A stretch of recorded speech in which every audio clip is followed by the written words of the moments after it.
Okay, Marty. So I have an idea. Why are the cameras here?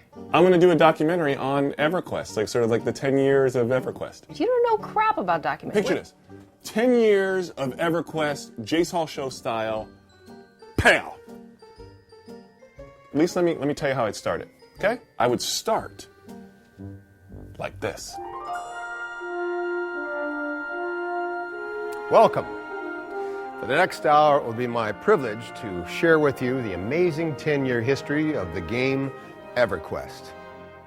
Sony Entertainment has asked me to introduce to you our film's host, game industry guru, Jace Hall.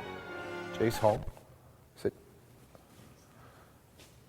Oh, that would explain the smoking jacket. I thought you guys looked familiar. Is this part of his internet thing? He's doing documentaries, of course. All right. It is with great sadness and our mutual detriment that I now inflict upon you Jace Hall. Sorry. I'll be in my trailer drinking. Oh, there is no trailer. It's a Jace Hall thing. I'll just be drinking.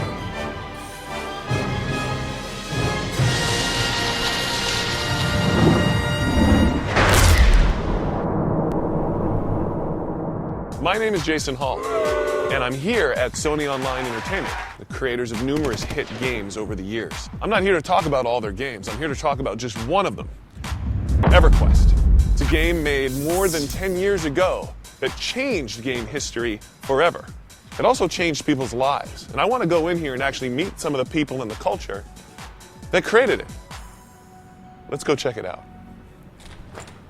The doors are locked.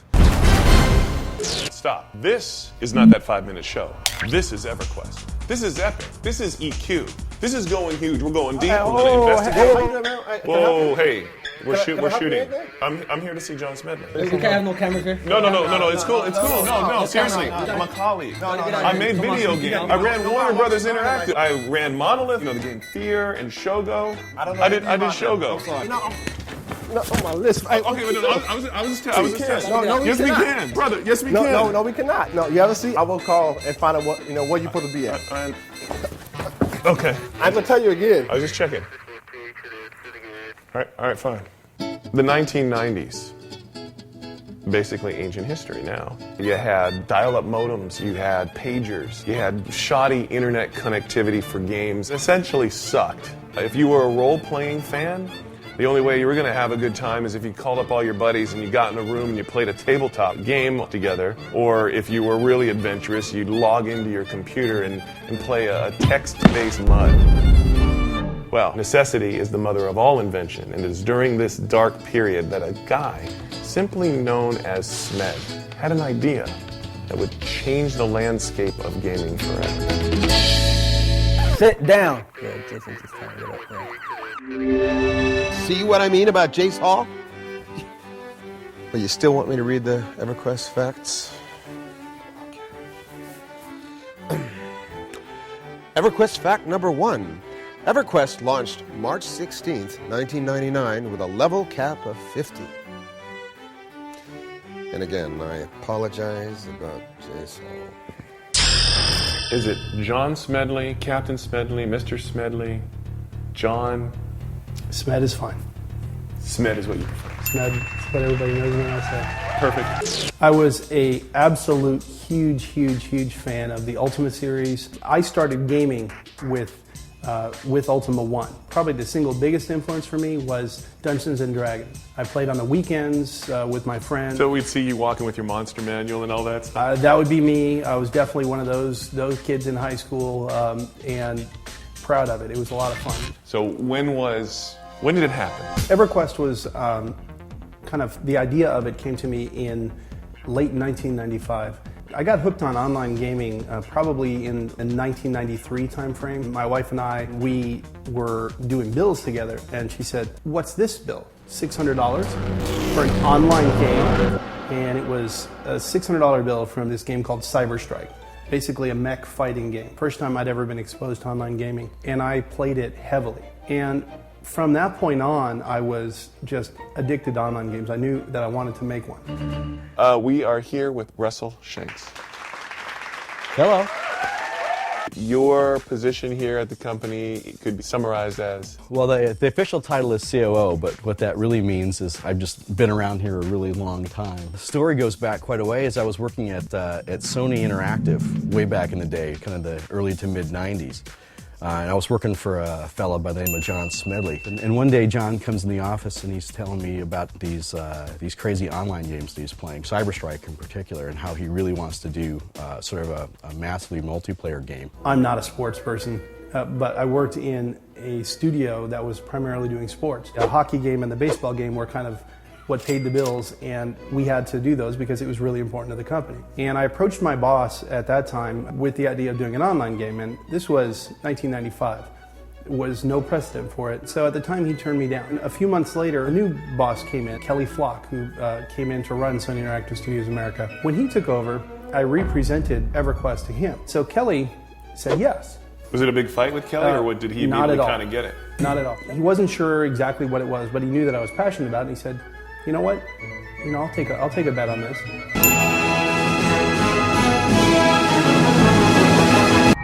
There are over 100,000 trees in EverQuest. Really? Real trees? Computer trees. So there aren't any actual real trees in them? So I just lied. We were doing all this stuff, Skunkworks. We had no budget for this, so there was no way we were getting budget going through the door. And John was a pretty savvy leader. He was looking for guys that could come in and hit the ground running. So he was just going through every piece of shareware that he could find. The reason I like shareware is these were people that were building this with no expectation necessarily of making money. So he finds the shareware game. That's actually pretty good.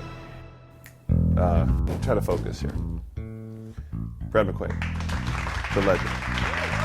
How are you? You're the original creator, or one of the original creators of EverQuest, are you not?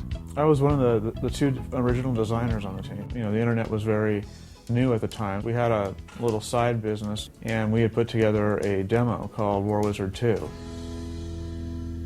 Was it successful? I think we sold about 1,500 copies or so. So no, it wasn't terribly successful. It caught the eye of John Smedley, who called me one day and said, I want to do a 3D online RPG.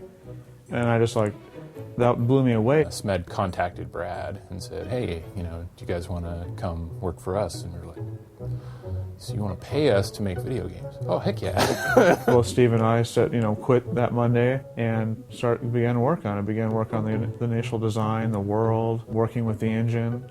And that's how it all started. I hired Brad McQuaid and Steve Clover as the first two people on what became EverQuest. He says that he hired you guys on the spot. Oh yeah, Smed wanted us to come down. We went down. We basically signed the paperwork, and that was pretty much it. Yeah, Brad and I were the first two people on the team.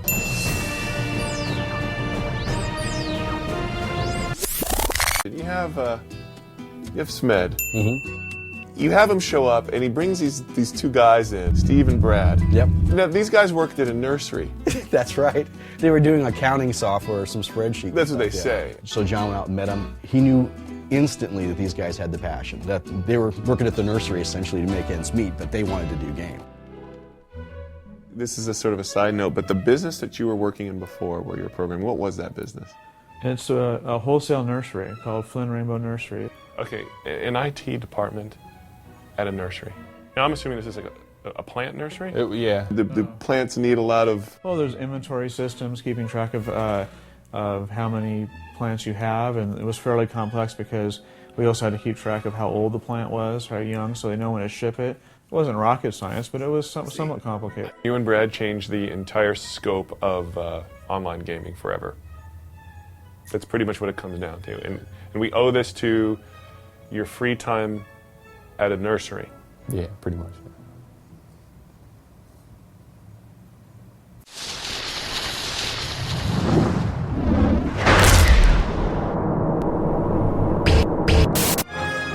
There were people on the team that wanted PvP to just like, whoa, we can't do that. Our game is bigger. He took a bullet for the team. He took the office next to the bathroom. Right from the start, there was a couple of page concept document. What that concept document was is what EverQuest was made into.